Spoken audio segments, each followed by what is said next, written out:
From the 40th floor of the Hawthorne building, Richard gazed out at the New York City skyline through the massive glass windows of his corporate penthouse. The sun was setting on the horizon, painting the sky with orange hues that contrasted with the shadows of the skyscrapers. His fingers drummed on the mahogany desk as he waited for the day's final video conference. "Mr. Hawthorne, your mother is on line 3, his secretary announced over the intercom. Richard sighed deeply before answering. "Mrs. Eleanor, to what do I owe the honor?" "Richard, have you forgotten again? The board meeting is tomorrow at 10 a.m. and you need to be present. Your father built this empire and now it's up to you to maintain it." Eleanor's authoritative voice sounded familiar in his ears. "Mom, I never forget commitments. I'll be there as I have been for the last 5 years," he replied, massaging his temples. "Excellent. And Matthew? How's my grandson?" The mention of his son made Richard freeze momentarily. He checked his watch. 7:45 p.m. Matthew should have been home for hours with the nanny. "He's fine, studying hard," he answered automatically, feeling a pang of guilt. "Richard, you need to dedicate more time to him. Ever since Sarah..." Eleanor hesitated, leaving the sentence hanging. "Mom, I need to hang up. I have an important video call with Chinese investors." Richard cut her off, ending the conversation before painful memories could surface. Alone again in his office, Richard allowed himself a moment of reflection. His mother's words echoed in his mind. Matthew, his 8-year-old son, was practically a stranger in his own life. When was the last time they really talked? The intercom buzzed again. "Mr. Hawthorne, the video conference is ready." "Thank you, Rose, you can transfer it." While waiting for the connection, Richard looked at the photographs on his desk. In one of them, Matthew smiled shyly at his last birthday, surrounded by expensive gifts and children he barely knew. In the other older one, Sarah held a newborn Matthew in her arms, her radiant smile frozen in time. The computer screen lit up, bringing serious faces of executives from the other side of the world. Richard adjusted his tie and assumed his professional persona, the one everyone expected of him. The successful businessman, the competent heir, the natural leader. "Gentlemen, thank you all for your presence." The meeting lasted 2 hours. When it finally ended, it was already past 10 p.m.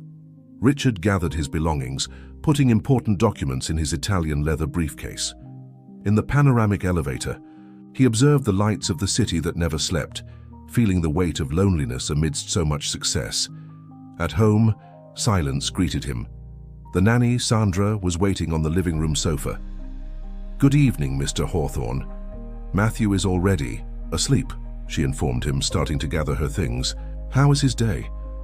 "Normal, he did his homework, had dinner. Oh, there's a note from the school. Looks like there's going to be a field trip next week." Richard took the folded paper and put it in his suit pocket, promising himself he'd read it later. After dismissing Sandra, he went up the stairs towards his son's room. He stopped at the half-open door, observing the small, sleeping figure. Matthew slept hugging a worn teddy bear, a gift from Sarah. His serene face masked the sadness that Richard sometimes noticed in his eyes during the rare moments they spent together. The businessman took a step forward, wanting to get closer, but retreated. He didn't want to wake the boy. Back in his master suite, Richard poured himself a finger of whiskey and sat in the leather armchair by the window. He took the school note out of his pocket and examined it. It was a permission request for a trip to the Metropolitan Museum of Art. He signed it mechanically, as he did with dozens of documents every day. His cell phone vibrated. Another urgent email, another important decision, another $1 million deal. Richard turned his attention to the screen, leaving the school note forgotten on the table. The teddy bear, the shy smiles, the conversations that never happened, everything would be left for later, always for later. What he didn't know was that this later was about to arrive in a way that would change his life forever. Fate sometimes has peculiar ways of forcing us to see what really matters. Matthew watched through the school bus window as his classmates chatted excitedly about the museum trip. Sitting alone, as usual, he hugged his backpack against his chest, trying to make himself invisible. Not that it worked. Peter and his friends always found him. "Hey, rich boy," Peter's voice sounded a few rows behind.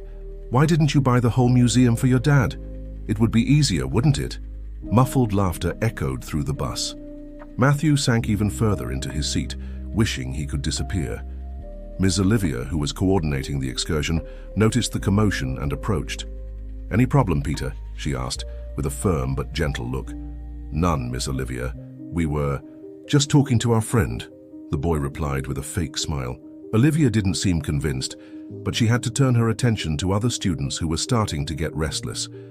Before moving away, however, she placed a comforting hand on Matthew's shoulder. "Is everything okay?" she asked softly. Matthew nodded automatically, as he always did when adults asked if he was okay. But Olivia noticed that his eyes told a different story. There was a deep sadness there, the kind that children shouldn't carry. At the museum, the class split into small groups for the guided tour. Matthew tried to stay close to the teacher, but ended up separated from her when Peter and his friends purposely pushed him into another group. During the explanation about American history, the whispers and taunts didn't stop. "I bet he doesn't even need to learn history. He must have all the private tutors in the world," one of the boys whispered. "No way, his dad probably doesn't even know he exists," another replied, loud enough for Matthew to hear. Those words hit Matthew like a punch to the stomach. They were cruelly and painfully close to the truth. His father, always busy with meetings and business trips, barely participated in his life. When he was home, he spent more time on the phone than talking to him. The museum guide continued his explanation, showing historical objects in the display cases. Matthew tried to concentrate on the information, but the voices of his classmates continued, like an irritating buzz in his ears. His eyes began to burn, with unshed tears. During the lunch break, Matthew found a secluded bench in the museum garden. He took his sandwich out of the lunchbox, but couldn't eat. He felt a lump in his throat that wouldn't let him swallow. That's when Peter and his friends appeared again. "Look at that fancy lunchbox," exclaimed Peter, snatching it from Matthew's hands. "It must cost more than our parents' salaries combined." "Give it back, please," Matthew asked, his voice almost a whisper. "Or what, you'll call your bodyguards? You'll call Daddy?" Peter taunted, tossing the lunchbox between his friends. Matthew felt the tears finally escape. He got up from the bench and started running, ignoring the shouts of the monitor asking him to come back. He didn't know where he was going. He just wanted to run away. Run away from the taunts, the loneliness, the constant feeling of not belonging anywhere. His feet led him out of the museum gardens, onto the busy streets of the neighborhood. The noise of traffic mixed with the sound of his own heart beating out of rhythm. He turned a corner, then another, not caring about the direction. That's when he heard the horn, loud, deafening, desperate. A truck was coming towards him, and his legs seemed frozen on the asphalt. Time seemed to slow down. Matthew closed his eyes, waiting for the impact. But instead of the shock, he felt strong arms enveloping him, pulling him aside. There was a thud, screams, the sound of tires braking abruptly. When he opened his eyes again, he was in Miss Olivia's arms, both fallen, on the sidewalk. Matthew, are you okay?" Her voice sounded distant, worried. He couldn't answer. He was shaking from head to toe, clinging to the teacher as if his life depended on it. In a way, it really did. Olivia hugged him tightly, whispering words of comfort as a small crowd formed around them. At that moment, as sirens began to sound, in the distance Matthew realized that for the first time in a long time, someone really cared about him. Not about his last name, not about his father's fortune, but about him, Matthew, the scared and lonely boy who just wanted to be seen. Richard rushed through the corridors of the private hospital like a hurricane, his impeccable Italian suit contrasting with the disheveled expression on his face. The call from the school had been like a slap that woke him from a long torpor. His son, his little Matthew, had almost... No, he couldn't even complete the thought. "Where's my son?" he asked the receptionist, his voice trembling slightly. "Mr. Hawthorne, this way, please," a doctor approached, guiding him to an examination room. "Matthew is fine, just some minor scratches." He was very lucky. Entering the room, Richard saw his son sitting on the stretcher, still shaking a little while a nurse was bandaging his arm. Next to him, A young woman with brown hair tied in a messy bun held his hand. She had some scratches on her face and her clothes were dirty and torn. "Dad?" Matthew's voice sounded small and frightened. Richard crossed the room in 3 long strides and for the first time in years hugged his son tightly, letting tears flow freely down his face. "Matthew, son, forgive me, forgive me." The woman stepped back discreetly, giving space for the moment between father and son, but Richard stopped her. "Wait, you are Olivia Carter, Matthew's teacher," she replied with a tired smile. "I was coordinating the school trip." Richard looked at her as if seeing her for the first time. This was the person who had saved his son, who had risked her own life to protect Matthew. How can I thank you? Anything you need?" "There's no need to thank me, Mr. Hawthorne," Olivia gently interrupted. "It's my duty to take care of my students. Please let me do something. Money is not an issue. I can—" "Mr. Hawthorne," Olivia interrupted him again, her voice firm but gentle. "What Matthew needs is not something that can be bought." Those words hit Richard like a punch to the stomach. He looked at his son, who was still clinging to him as if afraid his father would disappear at any moment. How long had it been since they had shared a moment like this? The doctor entered the room again, bringing some forms. "Mr. Hawthorne, we just need your signature on a few documents. Matthew is cleared to go home, but I recommend he rests for the remainder of the day." As Richard signed the papers, he observed Olivia saying goodbye to Matthew. His son smiled for the first time since the accident, a small but genuine smile that made Richard's heart clench. When was the last time he had seen his son smile like that? "Miss Carter," he called before she left, "please at least let me pay for your medical care and damaged clothes." "It's not necessary, really," she replied, adjusting her bag on her shoulder. "I only ask that you pay more attention to Matthew. He's an extraordinary boy who really needs his father." Richard felt the weight of those words. He watched Olivia leave the room, her dignified posture even with stained and torn clothes. There was something different about her, something that intrigued him.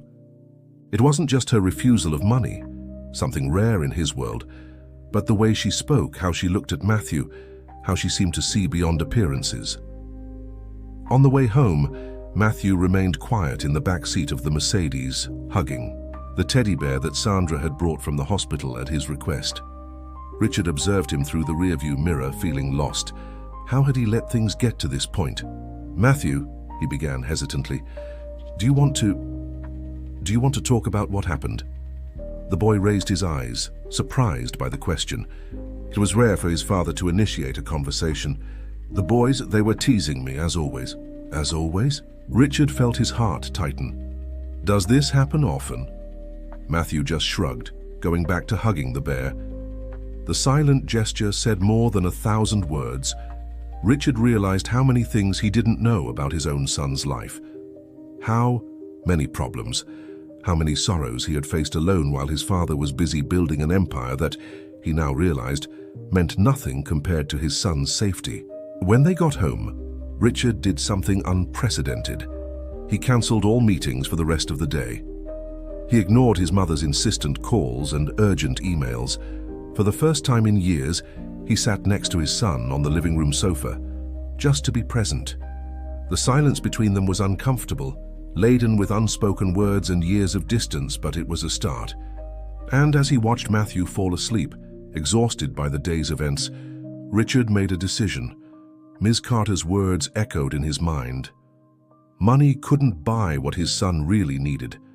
It was time to learn a new way of being a father, even if it meant stepping completely out of his comfort zone. The morning after the accident, Richard surprised everyone by deciding to take Matthew to school personally. Sandra, the nanny, watched open-mouthed as he prepared his son's breakfast, something he hadn't done since Sarah was no longer present. "Do you want more cereal?" Richard asked, watching Matthew play distractedly with the spoon. "No, thank you," the boy replied, still uncomfortable with all the sudden attention from his father. In the car, Richard tried to fill the uncomfortable silence. "Sir, do you like Miss Carter's classes?" Matthew's face lit up slightly. "She's nice. She always has patience to explain things again when I don't understand, and she never lets the other boys laugh at me." Richard felt a pang of guilt. His son needed protection at school and he didn't even know it. "Matthew, why did you never tell me about the problems with your classmates?" The boy shrugged, a gesture that Richard was beginning to recognize as his way of avoiding difficult subjects. "You're always busy, and besides," he hesitated. "Besides, Grandma Eleanor always says that Hawthorns don't complain, that we need to be strong." Richard braked abruptly at the red light, his son's words hitting him like a slap.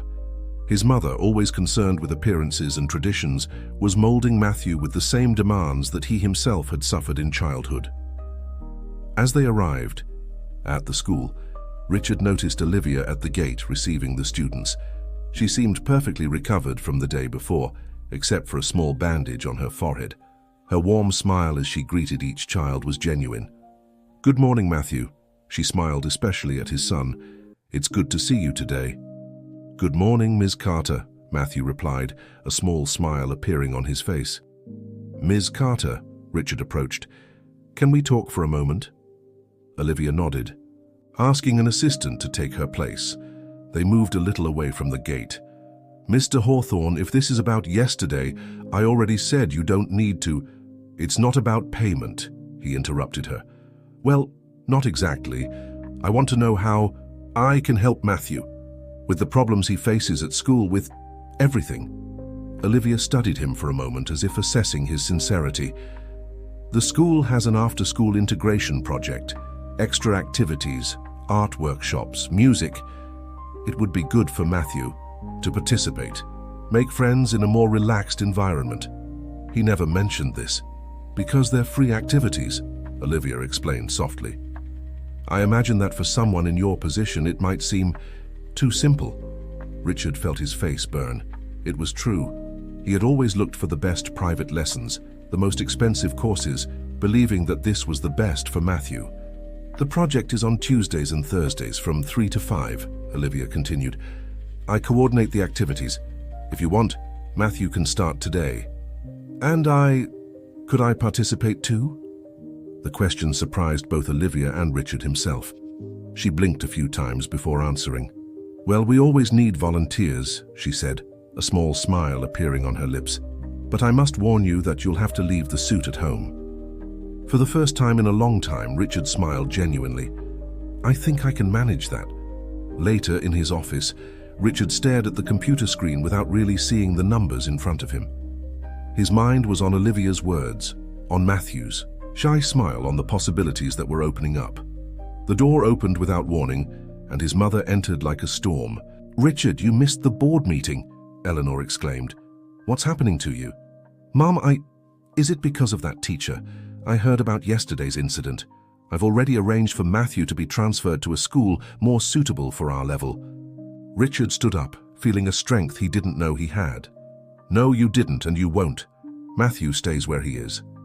"But Richard, that school it's where my son has the only person who really cared about protecting him," he completed, his voice firm. "And from today on, I'm no longer just the president of Hawthorne Enterprises. I'm Matthew's father, and that comes first." Eleanor paled, but before she could respond, Richard picked up his briefcase. "Now, if you'll excuse me, I have an important commitment. I'm going to participate in an art workshop with my son." The first afternoon in the after-school project was a revelation for Richard. Wearing jeans and a polo shirt, clothes he hadn't worn in years, he felt completely out of place as he entered the school's art room. The walls were covered with colorful drawings and student works, so different from the expensive artwork that decorated his office. Olivia, wearing a paint-stained apron, was arranging materials on the tables. She raised her eyebrows when she saw him, a surprised smile on her lips. "I must confess I didn't expect you to actually come," she commented. "A Hawthorne always keeps his word," Richard replied, realizing too late how pretentious it sounded.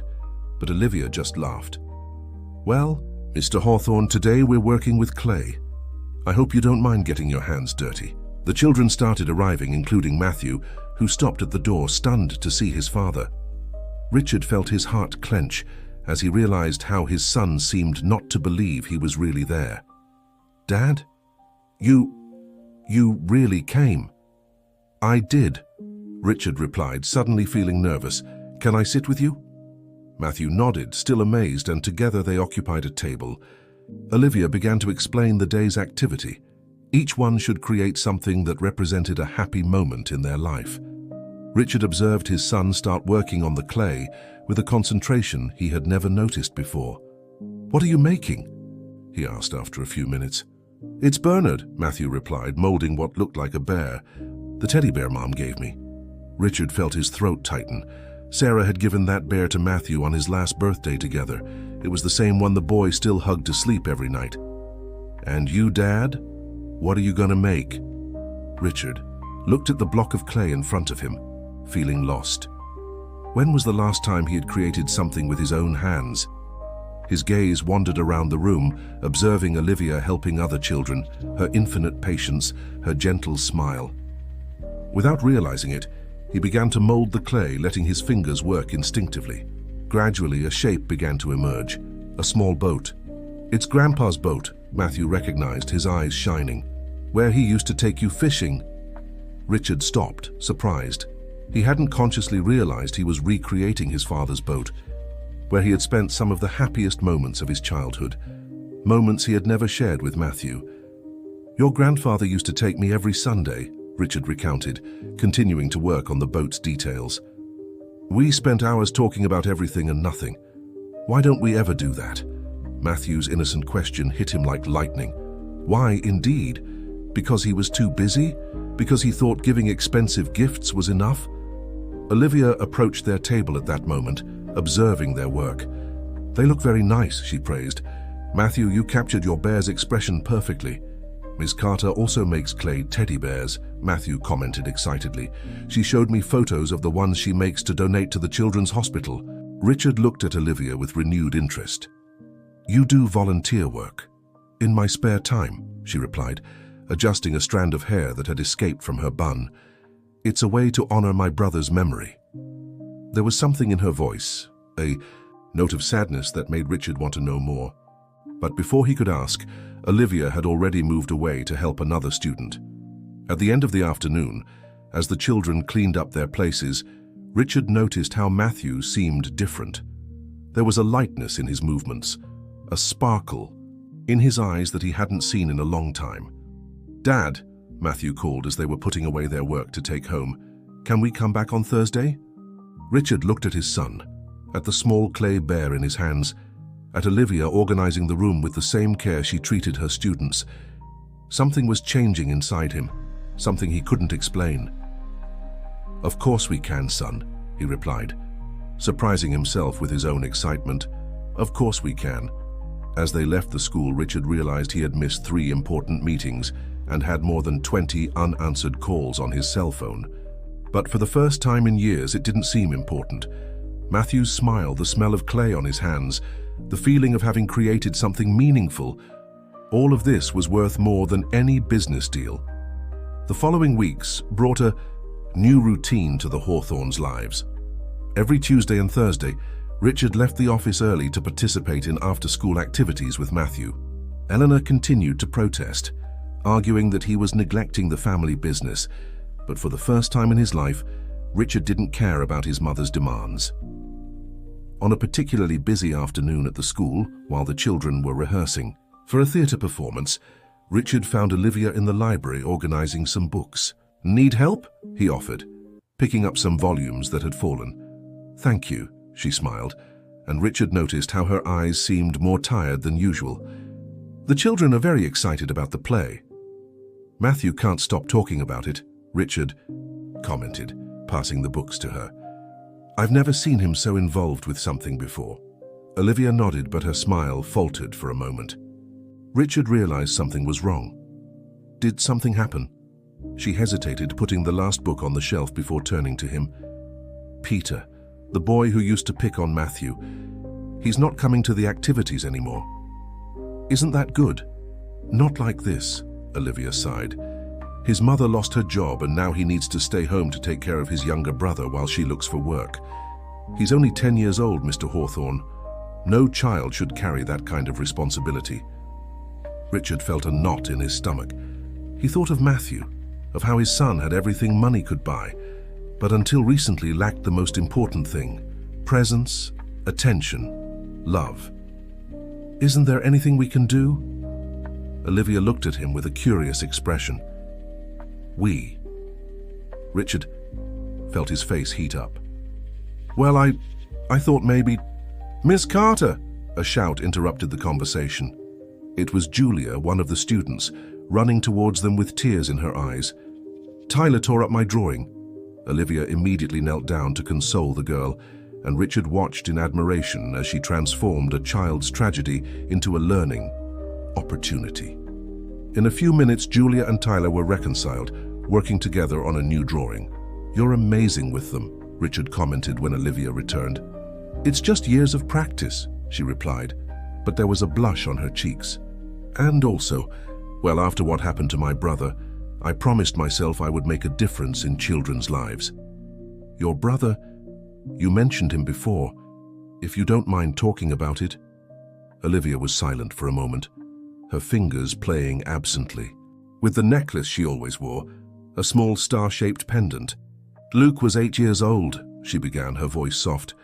He was a bright boy, full of life.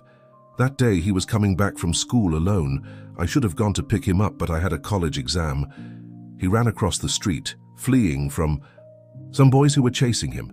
He didn't see the car. Richard felt his heart tighten. Now he understood why she had reacted so quickly to save Matthew. Is that why you dedicate yourself so much to these children? Each one of them reminds me of him in some way.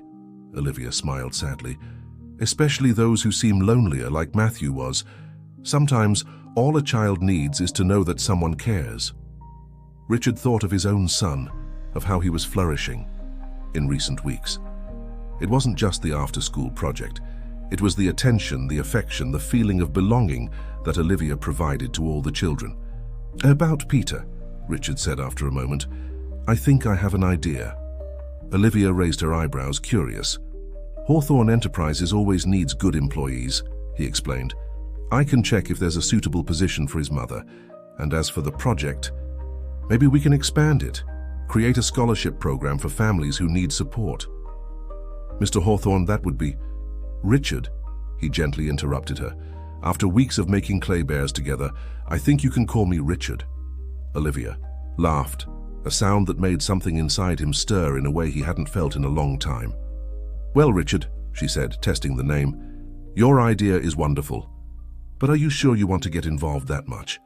I've never been so sure of anything in my life, he replied, surprising himself with the truth in his words. And besides, I'm not doing this alone, am I? The look they exchanged lasted, a second longer than would be appropriate, charged with something neither of them was ready to name.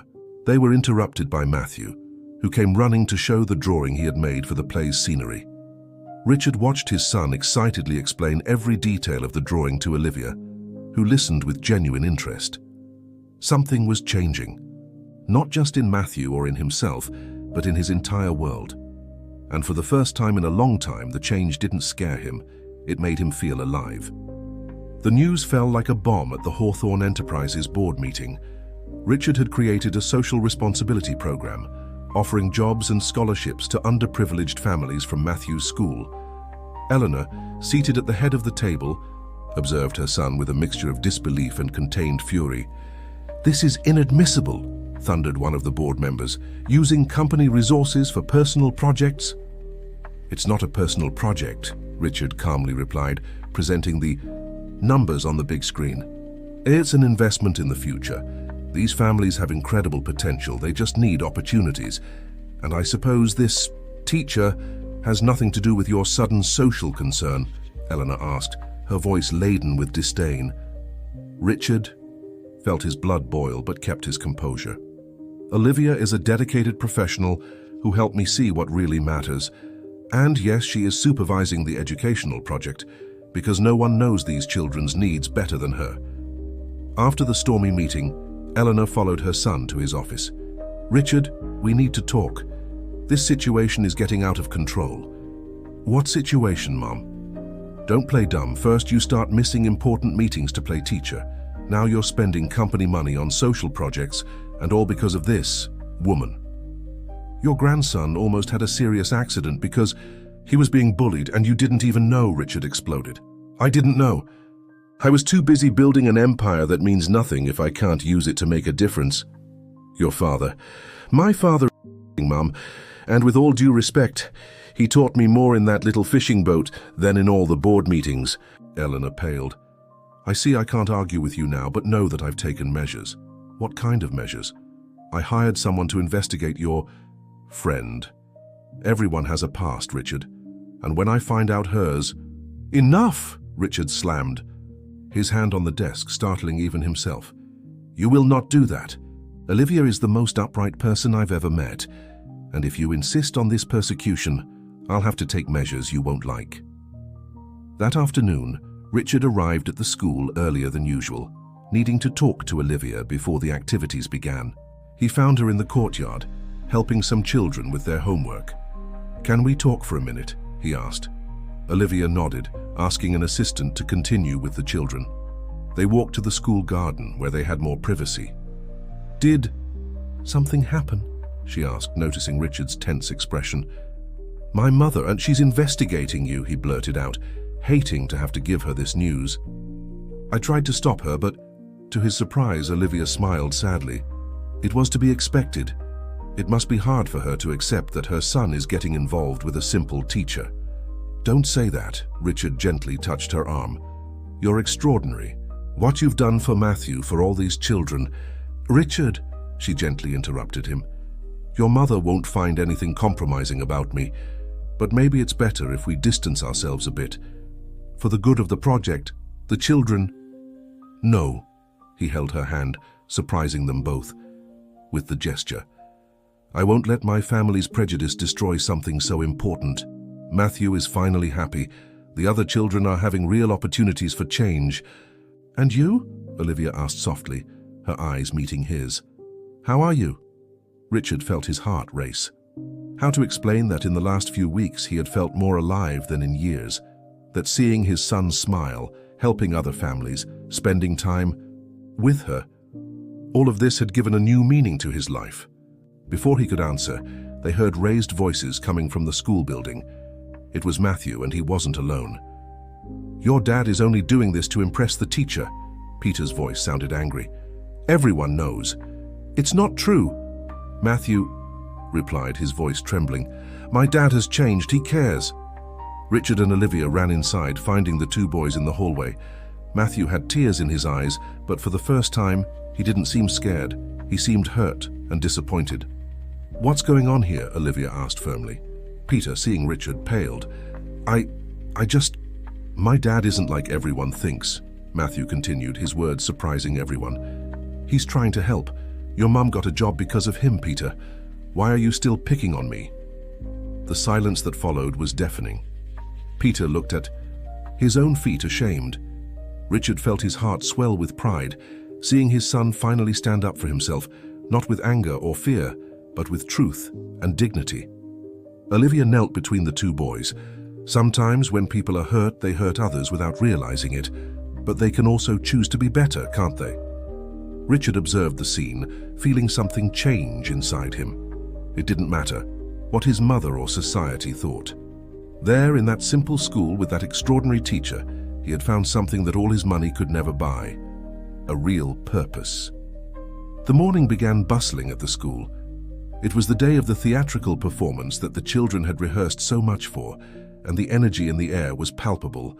Olivia was running from one side to the other, adjusting costumes and calming last-minute nerves, when she noticed something strange.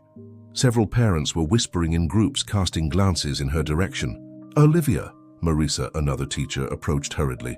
Have you seen the news report? What news report? Marisa showed her cell phone, and Olivia felt her blood freeze. On the screen, a sensationalist headline blared, Hawthorne heir involved, with teacher of suspicious past. The text insinuated that she had manipulated the situation with Matthew to get close to Richard and his fortune. This is ridiculous, Olivia muttered, her hands trembling slightly. There's more, Marisa continued, sliding the screen. They mention your brother. Olivia closed her eyes for a moment, feeling an old pain resurface. The report suggested that she had used her brother's story to gain sympathy, even questioning. whether the accident had really happened as she told it. "Ms. Carter!" Matthew's voice brought her back to reality. He was running towards her, still wearing half of his costume for the play. "Are you okay? Everyone is talking." "I'm fine, Matthew." She forced a smile, trying to protect the boy from the situation. "Let's finish fixing your costume." But before they could move, Eleanor Hawthorne entered the auditorium like a storm, followed by two men in suits. "So it's true," she exclaimed, loud enough for everyone to hear. "Using children to promote yourself, manipulating situations to get close to our family." "Mrs. Hawthorne," Olivia began, keeping her voice calm despite her racing heart. "This is neither the place nor the time to—" "Don't you dare tell me what to do. I have proof that you orchestrated all of this. The accident with Matthew, the extra activities, the social project, all to get close to the Hawthorne money." Matthew, who was watching everything with wide eyes, took a step forward. "It's not true, Grandma. Ms. Carter saved me. I was running." "Because, Matthew, darling, you don't understand," Eleanor interrupted him with false sweetness.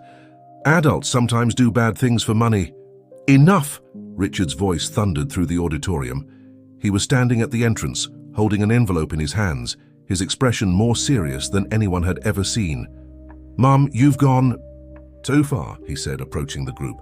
"You hired detectives, planted fake news, invaded an innocent person's privacy. I was protecting our family. This woman is clearly interested in our fortune." Richard laughed, a humorless sound. "You didn't even bother to investigate properly, did you? Because if you had, you'd know that Olivia turned down 3 job offers from private schools that would pay 3 times more than here. You'd know that she uses half of her salary to buy school supplies for students who can't afford them." He opened the envelope, spreading documents. "And most importantly, you'd know that she has a considerable inheritance from her parents' life. Insurance, which she's never touched because she prefers to live off her work." Olivia looked at Richard in surprise. He returned the look gently. "I'm sorry," he said softly. "When I found out about the investigation, I did my own research, not to doubt you, but to protect you." Eleanor seemed to have been slapped. "But the brother's story—" "It's all here," Richard continued, his voice choked. "The accident, the newspaper clippings, even the project she created at the children's hospital in his memory. Olivia not only doesn't lie about her past, but she's transformed her pain into something that helps other people." The silence that followed was broken by sobs, not from Olivia, not from Eleanor, but from Matthew, who ran to hug his teacher. "I knew it," he cried. "I knew you were good, just like Mom was." Olivia knelt down, hugging the boy, her own tears finally falling. Richard approached, placing one hand on his son's shoulder and the other on Olivia's. "Mrs. Hawthorne," Olivia said finally, her voice firm despite the tears. "I understand your fear. I understand that you want to protect your family. But have you ever stopped to think that maybe your family needs more love than protection?" Eleanor looked at her grandson hugging the teacher, at her son who finally seemed at peace, at the other children who were watching the scene with wide eyes. Something in her expression changed, as if a very old mask was finally starting to crack. "The performance," Matthew suddenly remembered, wiping away his tears. "It starts in 10 minutes. Olivia laughed, a sound that broke the tension in the air. "Then we'd better get everyone ready, right?" As the children ran to finish getting ready, Richard gently held his mother's arm. "Stay," he asked. "See what's really happening here. It's not about money or status, it's about family, Mom, a family that's finally learning to be happy." Eleanor hesitated, looking at Olivia, who was organizing the children with care and efficiency. "She really makes you happy?" she asked softly. Richard watched Olivia help Matthew with his crooked tie, both laughing at something only they understood. "She makes us remember how to be happy," he answered simply. "Isn't that what matters?" The children's theatrical performance was an absolute success. Matthew, playing the lead role, shone on stage with a confidence that surprised everyone. In the audience, Richard discreetly held Olivia's hand, while Eleanor, sitting next to them, occasionally wiped furtive tears from her face. After the show, during the small celebration in the school courtyard, Eleanor watched her grandson receive compliments from other parents and teachers. He was no longer that shy and frightened boy. He was turning into a confident and happy child. He has a lot of his father, Olivia commented softly, approaching Eleanor with 2 glasses of juice. The same determination when he decides to do something. Eleanor accepted the drink, studying the teacher with new eyes. And a lot of his mother too. Sarah was always like that, lit up any room she entered. Matthew talks about her a lot, Olivia smiled. He treasures every memory. You know, Eleanor began, her voice softer than usual, when Sarah left us, I thought we'd never see Richard truly smile again. He shut himself off at work, hid behind business. I thought I was protecting him and Matthew, maintaining the family legacy, but sometimes we protect so much that we end up suffocating, Olivia gently completed. Eleanor nodded, watching Richard on the other side of the courtyard, helping some children dismantle the scenery.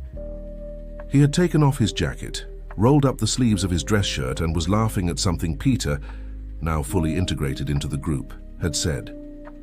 Matthew told me about the project at the hospital, Eleanor said after a moment. The teddy bears you make for the children, it's a very beautiful way to honor your brother. Olivia felt her throat tighten.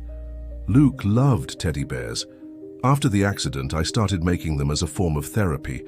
When I saw how the children in the hospital reacted, I'd like to know more about your work there. Eleanor surprised them both with the request. Maybe I can help somehow. Before Olivia could respond, they were interrupted by Matthew, who was running towards them with a huge smile on his face. Grandma, Miss Carter, come see what we found. He guided them to an old music room that was being used as storage. Richard was there, along with some children, observing a piano covered by a dusty canvas. It's the school's old piano, Matthew explained excitedly. The principal said it doesn't work anymore, but Dad thinks it can be fixed.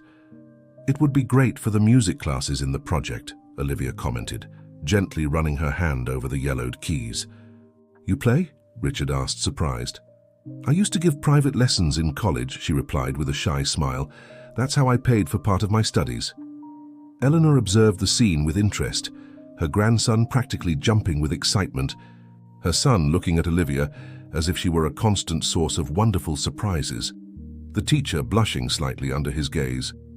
Well, she spoke up, making everyone turn to her. It would be a shame to waste an instrument like this, and it would also be shameful not to take advantage of Olivia's talent. Richard and Olivia exchanged surprised looks.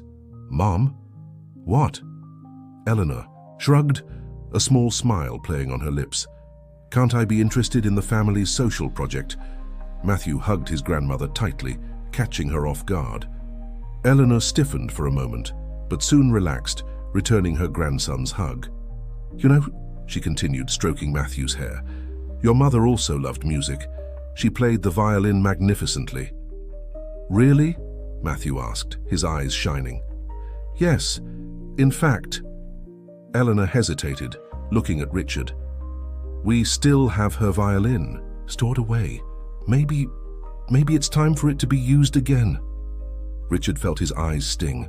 Clara's violin had been put away right after her departure, along with so many other memories that seemed too painful to revisit. But now, seeing Matthew so interested, so alive, I think she would like that, he said softly. Olivia observed, the scene with a full heart. It was as if all the pieces were finally falling into place, pain turning into healing, fear giving way to hope, the walls that separated people slowly crumbling. Ms. Carter, Matthew called, his eyes shining with a new idea. Can we have a concert when the piano is fixed? I can learn the violin by then. It's an ambitious project, Olivia smiled. It will require a lot of work and dedication. Like the play, he asked? Because you said that with effort and love anything is possible. Eleanor wiped a discreet tear. Well, if we're going to do this, we need to do it right. How about we start by planning the renovation of this room? We can transform it into a proper space for music classes. Richard watched his mother begin to make plans with Olivia and Matthew, gesticulating animatedly as they discussed possible changes to the room. It was as if a lighter and truer version of Eleanor was emerging, one that had always existed but had been lost among social protocols and expectations. At that moment, surrounded by his family, both blood and heart-chosen, Richard knew they had found something precious. Not just a new beginning, but a way to honor the past, while building a brighter future. 6 months later, the school's old music room was unrecognizable. The walls, once peeling, now displayed a soft shade of blue and carefully installed acoustic panels. The piano, completely restored, occupied a prominent place near the window, and several shelves with new musical instruments decorated the environment. It was the night of the first concert of the school's music project. The auditorium was packed. Parents, teachers, students, and even some journalists who, this time, had been invited to cover a truly positive story. Backstage, Olivia adjusted Matthew's bow tie, who held his mother's violin with reverence. "Nervous?" she asked softly. "A little," he admitted. "But you always say it's normal to be nervous when we care a lot about something." Olivia smiled, moved by the boy's maturity. Over the past few months, she had watched Matthew flourish in ways that warmed her heart. He was no longer that scared child who ran away from problems. He had become a confident boy who faced challenges with courage and kindness. "Do you know," Matthew continued, playing with the violin strings, "sometimes I dream about Mom, and in the dream she's smiling like in the photos. I think she would be happy to see her violin being played again." "I'm sure she would, dear," Olivia replied, fighting against the tears that threatened to fall. "And I think she would be happy to see Dad smiling so much too," he added with wisdom beyond his years. "Because of you." Before Olivia could respond, Richard appeared backstage, also dressed in a gala suit. "Can I have a moment with you two?" he asked, his voice betraying contained emotion. Olivia and Matthew followed him to a quieter corner. Richard knelt in front of his son, adjusting a rebellious strand of hair that insisted on falling over his eyes. "Matthew," he began, "before you go up on that stage, I want you to know how proud I am of you. Not just for this performance, but for everything. Your courage, your kindness, your ability to forgive my mistakes and give me a second chance to be a better father." Matthew hugged his father tightly, careful not to hit the violin. "I love you, Dad. I love you too, son, more than anything in this world." When they separated, Richard turned to Olivia, who was watching the scene with misty eyes. "And you," he continued, taking her hands, "you who entered our lives like a guardian angel, who taught us that love is not something you buy or impose, but something you build day by day with patience and dedication." "Richard," she whispered, her heart beating fast. "I know it might seem early," he continued, "that maybe we should wait longer, follow all the protocols that society expects. But if I've learned anything in the last few months, it's that life is too precious to waste on fears and conventions." To Olivia and Matthew's surprise, Richard knelt down, taking a small box from his pocket. "Olivia Carter, would you give me the honor of building a life together with me and Matthew, of turning our duo into an official trio?" Olivia brought her hands to her mouth, tears flowing freely down her face. Matthew was practically jumping with joy beside them. "Say yes, Ms. Carter, say yes!" With trembling hands, Olivia took the box Richard was offering. Inside there wasn't an ostentatious diamond ring as one might expect, but a delicate chain with 3 star-shaped pendants, similar to the one she always wore in memory of her brother. "So we never forget that the people we love continue to shine in our hearts," Richard explained softly. "Sarah, Luke, they are part of our history, part of what brought us here." "Yes," Olivia answered through tears of joy. "Yes, 1,000 times yes." Matthew hugged them both, creating a moment of pure happiness that was interrupted by a soft knock on the door. It was Eleanor, elegant in a midnight blue dress. "Sorry to interrupt," she smiled, and there was a softness on her face that had become increasingly frequent in recent months. "But we have a full auditorium waiting." Richard helped Olivia put on the necklace, and the four headed to the stage. Before Matthew went in for his performance, Eleanor hugged him tightly. "Your mother would be so proud," she whispered in his ear. "We all are." The concert was much more than a musical performance. It was the celebration of a journey of transformation, healing, rediscoveries. When Matthew played his first song on Sarah's violin, accompanied by Olivia on the piano, there wasn't a dry eye in the auditorium. Later, during the reception, Richard observed his now expanded family, Matthew laughing with Peter and other friends, Olivia chatting animatedly with students' parents about expanding the music project, Eleanor discreetly organizing donations, for new school initiatives. What are you thinking about? Olivia asked, approaching with 2 glasses of champagne. Richard pulled her close, gently kissing her forehead. About how funny life is. Sometimes we need to almost lose something precious to find everything that really matters. Olivia smiled, her now united stars shining on the necklace. You know what Matthew told me today? That he finally understands why they call him the Little Prince at school. Why? Because like in the book, he learned that what is essential is invisible to the eye. That the true value of things lies in the love we dedicate to them. Richard looked at his son, now climbing back onto the stage, calling everyone's attention. I want to play one more song, Matthew announced into the microphone. It's a new composition that Ms. Carter and I wrote together. It's called Symphony of Our Family. As the first notes filled the air, Richard hugged Olivia, feeling his heart overflowing with gratitude. There in that school that had become much more than a place of learning, it had become a home for their souls. They had found their own melody of love, a music that would continue playing in their hearts forever.